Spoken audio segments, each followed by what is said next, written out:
Olá pessoal, tudo bem? Meu nome é Alexandre Goldner. A partir de hoje teremos encontro marcado com o nosso programa Educação e Saúde. A partir de hoje estarei conversando aqui com vocês sobre saúde. E aí, você tem alguma dúvida? Todo o corpo docente e alunos do Unifunvic estarão aqui comigo, sanando as suas dúvidas. Pessoal, e hoje discutiremos um tema polêmico sobre hipertensão. E aí, você sabe o que é hipertensão?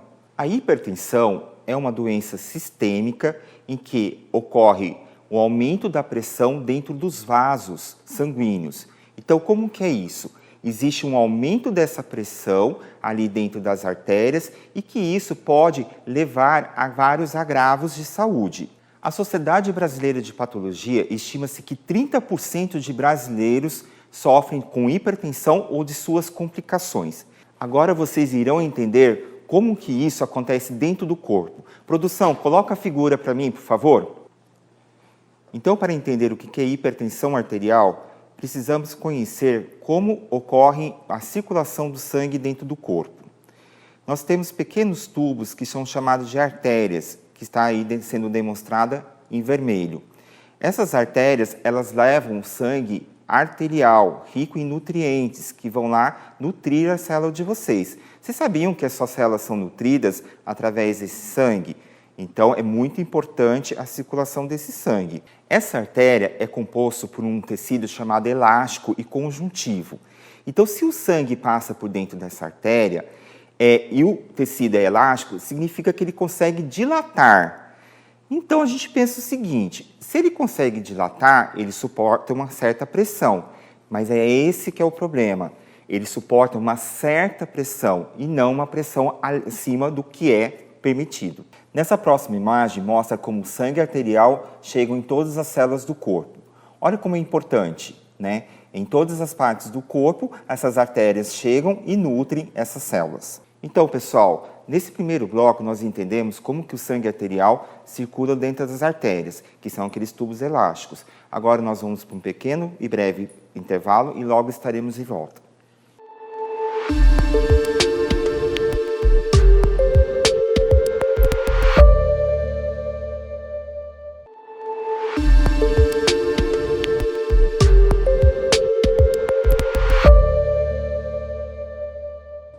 E aí, pessoal, como que esse sangue circula dentro daquelas artérias? Eu preciso ter um órgão muito importante para que faça com que esse sangue circula, que é o coração. Então, eu vou mostrar na figura aqui para vocês. Produção, solta a figura aí, para a gente conhecer e entender um pouco como que ocorre essa pressão dentro das artérias. Você lembra quando você vai lá ao médico, Dona Maria, seu José, e o médico fala assim, Dona Maria, a senhora está com pressão alta, vamos tratar o seu coração. Então, essa pressão realmente dentro das artérias, ela vem do coração. Então, o coração ele é um órgão muscular, como a gente está vendo aqui na figura, e tem várias cavidades, duas superiores e uma inferior. Nessa cavidade inferior aqui do lado esquerdo, vocês estão vendo, é onde o coração ele joga o sangue arterial para fora. Então, é a pressão desse sangue que a gente vê lá, a máxima e a mínima, que sai desse lado aqui do coração. Então, nós podemos dizer o seguinte, que se eu estou com a pressão alta, significa que o meu coração está precisando trabalhar mais. E se ele está precisando trabalhar mais, ele começa a sofrer danos, tanto ele como outros órgãos que são irrigados pelas artérias que eu mostrei para vocês, que levam aqueles certos nutrientes. Então, a pressão alta não é bom para a saúde. Qual é a pressão adequada que eu tenho que ter dentro dessas artérias? Então, eu tenho que ter uma pressão adequada. Então, o coração ele tem que funcionar de uma forma em que eu mantenha a pressão adequada dentro daqueles vasos. Se eu coloco uma pressão muito grande numa mangueira em casa, estou dando um exemplo assim, só para vocês entenderem, o que acontece? Essa mangueira acaba procurando lugar, a água acaba procurando lugar para se extravasar, e é onde saem vários furinhos e começa a ter outro caminho esse líquido. Isso pode acontecer dentro do seu corpo também. Então, a Organização Brasileira de Hipertensão, ela preconiza que nós tenhamos uma pressão entre 130 milímetros de mercúrio até 89 milímetros de mercúrio. O que significa isso? O que significa pressão máxima e mínima? É isso, é que quando o sangue sai ali do coração, ele está saindo com uma pressão de 130. É a pressão de saída do sangue do coração, aquele coração que eu mostrei para vocês. E quando o coração relaxa, é a mínima, é a pressão que fica ali na parede das artérias. Por isso que o pessoal comenta assim, nossa, a pressão mínima está muito alto e é perigoso. É perigoso mesmo, porque a pressão de relaxamento do coração ficou muito alta nas artérias. Pessoal, vocês já viram o bombeamento do coração? Acompanhem o vídeo, olha que interessante.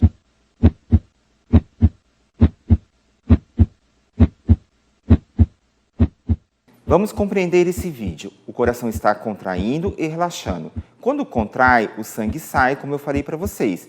Ocorre a pressão máxima. E quando relaxa, ocorre a pressão mínima, que o sangue está nas paredes, no relaxamento do coração. Pessoal, agora nós vamos para um rápido intervalo e já estamos de volta. Fica aí no sofá.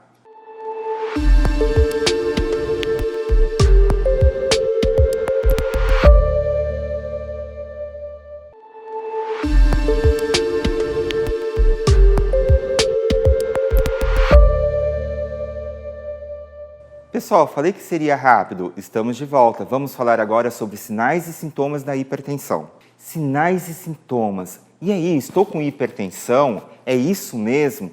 Então vamos conhecer alguns sinais e sintomas.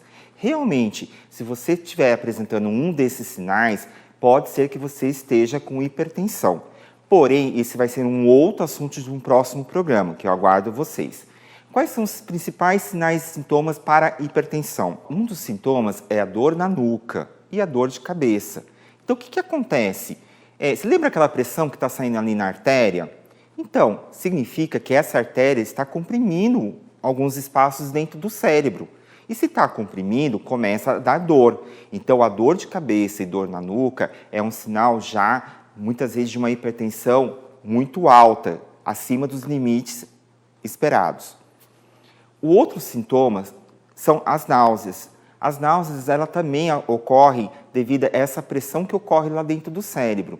Na verdade, o nosso cérebro ele controla essas sensações de equilíbrio, de náuseas, tontura, entre outros. Em falar em tontura, é um dos próximos sinais também. A tontura também faz parte aí um dos sinais e sintomas da hipertensão, já devido àquelas alterações ali dentro do sistema nervoso central, como eu já relatei. Outra coisa, Dona Maria, Seu José, é o inchaço. Eu estou com as minhas pernas inchadas, no final do dia estão pesadas. Significa o quê? Que ocorre um acúmulo de líquido no tecido. Devido a essa dificuldade do sangue retornar para o coração, a parte líquida do sangue vai para os tecidos. Então, o inchaço também pode ser um dos sinais da hipertensão. Fique de olho. A visão dupla, que a gente chama de diplopia. Então, estou tendo um momento que parece enxergando duas pessoas. Pode ser já um sinal de comprometimento da sua retina. Então, a hipertensão ali dentro dos vasos da própria retina, do globo ocular, começa a fazer lesões e começa a diminuir a acuidade visual. E por último, que eu acho muito importante lembrar, que algumas dores no peito podem estar relacionadas à hipertensão. Então, se você está tendo todos esses sintomas, fique atento e mais a dor no peito, procure o médico mais próximo da sua casa. O postinho de saúde, o convênio, enfim, o que for mais próximo de você. O acompanhamento do seu coração e da pressão arterial é ideal que seja realizado a cada 6 meses, ou sempre que você tem alguns sintomas que esteja relacionado àqueles que eu já falei para vocês. Estamos chegando ao final do nosso último bloco. Então, entendeu o que é hipertensão? Só para relembrar, a hipertensão é a pressão alta exercida dentro das artérias, daquele mecanismo que eu falei para vocês. Então, as artérias são tubos elásticos que elas aguentam uma certa pressão. Então, o coração está bombeando uma pressão além que acaba exercendo na parede daqueles vasos. Então, nós precisamos cuidar. Pessoal, no próximo programa teremos novidade por aí. Vamos encerrar alguns mitos que as pessoas comentam por aí sobre saúde, sobre tratamento. Teremos o quadro Verdade ou Mentira. Obrigado pela participação de todos. Semana que vem estaremos aqui. Participe das nossas redes sociais, trazendo sugestões, perguntas e breve estaremos juntos. Tchau, tchau. Obrigado pela companhia.